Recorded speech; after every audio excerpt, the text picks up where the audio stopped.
पुण्यात विद्यार्थ्यांनी डॉक्टर बाबासाहेब आंबेडकरांना अभिवादन केले। सलग 18 तास अभ्यास करून विद्यार्थ्यांनी अभिवादन केल्याचं कळतंय।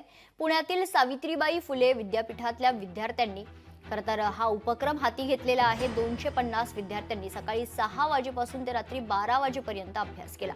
डॉक्टर बाबासाहेब आंबेडकर यांच्या 134व्या जयंतीनिमित्त हा उपक्रम राबवण्यात आला। जयकर ग्रंथालय पुणे विद्यापीठ, सावित्रीबाई फुले पुणे विद्यापीठ येथे 18 तास अभ्यास अभियानाचं आम्ही आयोजन केलं होतं। सकाळी 6 वाजल्यापासून ते रात्री 12 पर्यंत हा कार्यक्रम असतो आणि संध्याकाळी 11 वाजता कॅन्डल मार्च असतो।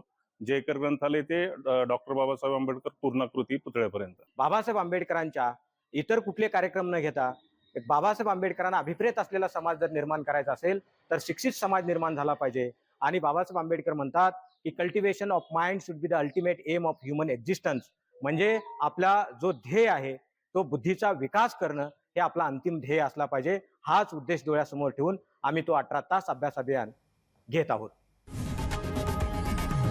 लोकशाही मराठी ऐका, पहा, जागरूक रहा।